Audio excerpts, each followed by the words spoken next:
नमस्कार, मी अभिनेत्री अपूर्वा सोनार। Savitri news India चॅनलमध्ये आपणा सर्व माझ्या सावित्रीच्या लेकींचं हार्दिक हार्दिक स्वागत आहे। आज नवरात्राचा पहिला दिवस आणि त्यामुळे आज पांढरा कलर असतो आपल्याकडे आणि जनरली इतका ट्रेंड आलेला आहे की 9 दिवस वेगवेगळे कलर घालून आपल्या सगळ्या सखी छान इकडे तिकडे मिरवताना दिसतात आणि खरंच खूप प्रसन्न वाटतं। प्रत्येक कलरची एक एक हिस्ट्री असते। तर आज मी आपल्या पुढे आजपासून मी 9 दिवस तुमच्याकडे आपल्या उपवासाचे पदार्थ घेऊन येणार आहे। तर आज मी पहिला पदार्थ आहे माझा साबुदाण्याचे वडे। सगळ्यांनीच ऐकलेलं असेल तरी आता माझ्या हातचे कसे आहेत ते बघा। तर यासाठी काय काय साहित्य लागणार ते तुम्हाला सांगते। उकडलेला बटाटा, बरेच जण कच्चा पण घेतात पण मी उकडून घेतलेला आहे। आणि साबुदाणा वडा म्हटल्यावर साबुदाणा हवाच। हिरवी मिरची, जिरेपूड, पूर्ण जिरं पण घेतलाय, थोडं आमसूल पावडर, मीठ, थोडी साखर, मिरची पावडर आणि थोडं चिली फ्लेक्स आणि कढीपत्ता कोणी खातं कोणी नाही खात, शेंगदाण्याचं कूट आणि आपल्याला थोडंसं बाइंडिंगमध्ये आपण शेंगदाण्याचं पीठ घेतलेलं आहे। यामध्ये थोडंसं पकड येते आणि क्रिस्पी होतात। आणि तळासाठी तेल, तर तेल मी आधीच थोडं तापायला ठेवून दिलं म्हणजे आपला वेळ कमी जातो यासाठी।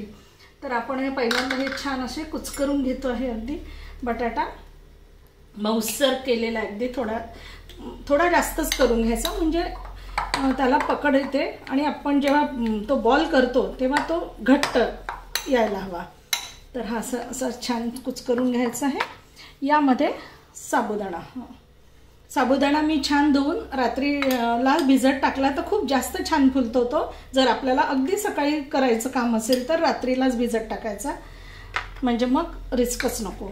यामध्ये कढीपत्ता घेतोय आपण, तुम्हाला हवा असल्यास कढीपत्ता घ्या नाहीतर नका, मी खाते म्हणून मी घेते। जिरं, आपल्याला उपवासाला फार बंधन असतात, मोहरी वगैरे चालत नाही, त्यामुळे जिरं हा फोडणीचा राजा असं आपल्याला म्हणावं लागेल। उपवासामध्ये जिऱ्याला अत्यंत छान भरपूर महत्त्व आहे। मीठ चवीपुरते, बरेच जण साधं मीठ पण खात नाही तर कोणी सेंधव मीठ घेतात, आम्ही साधं खातो म्हणून मी साधं घेतलेलं आहे। यामध्ये आपण चिली फ्लेक्स यासाठी घेतात जेव्हा ते तळल्या जाते ना ह्याची चव खूप जास्त छान लागते आणि पूर्ण ठिकाणी लागावं म्हणून आपण थोडंसं हे पण पावडरचं पण तिखट घेतो आहे। जिरेपूड म्हणजे हे कुठे कुठेच लागतं तर जिरेपूड संपूर्ण ठिकाणी लागते ती। मिरची हिरवी आपल्या आवडीनुसार पण असली तर छानच लागतंय।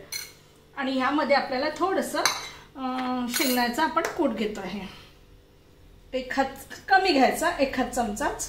आणि ह्यामध्ये आपण आता घेतो आहे 1 चमचा शेंगदाण्याचं पीठ। तुम्ही राजगिरा पीठ पण घेऊ शकतो आणि नसलं तरी चालतं। आणि हे आता आपल्याला खूप छान कुचकरून घ्यायचं आहे।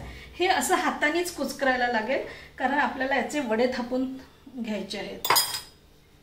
तसं भरपूर छानपैकी आपल्याला करायचं आहे। आम्ही हे नव्याने सदर सुरू केलेलं आहे, साधारण 2-1 महिने झाले आणि यामुळे आम्हाला या रुचिरा सदरमुळे आम्हाला खूप छान रिस्पॉन्स मिळतात, वेगवेगळे कमेंट्स मिळतात आहे आणि सगळ्यांच्या खास आग्रहास्तव, कारण मी आतापर्यंत माझ्या सखींकडे गेली आणि त्यांची रेसिपी आम्ही करत होतो तर बऱ्याच जणांचा आग्रह होता की तुम्ही सुद्धा करा, तर म्हणून मग मी हा सदर चालवायला घेतला। तर हे बघा, हे छान असं अगदी छान झालेलं आहे आता। आणि हे आपल्याला सपोज एखाद्या वेळेला आपल्याला इथे कोरडं वाटलं तर तेव्हा पाण्याचा हात घेतला तरीही चालेल। वडे अगदी छान पातळ घ्यायचे, खूप जाड घेतला तर तो खूप हळूहळू मध्ये कच्चा राहायची भीती असते म्हणून एकदम याची हे कमी घ्यायची एकदम, त्यामुळे 2 लेअर ते छान फुलून येतात। तेल तापलं आहे माझं, मंद आचेवर तेल तापून घेतल्यावर नेहमी गॅसची आच कमी करावा आणि मग होऊ द्यायचं म्हणजे ते पूर्ण साईडनी शिजवून येतं। टाकताना फक्त हा फिट्ट असा टाकायचा, नाहीतर ते पोकळ टाकले तर त्याला तेल धरलं जातं। ही एक लक्षात ठेवण्यासारखी गोष्ट आहे। मी मागेही सांगितलं, नेहमी आपण कढई याची घेतली लोखंडी घेतली की ती तापतेही लवकर, तेल पण लवकर तापलं जातं आणि आपल्या आरोग्यासाठी पण लोखंड कधीही चांगलंच आहे, प्रश्नच नाही. तर हे आपण हळूहळू आपल्याला काढायला लागणार.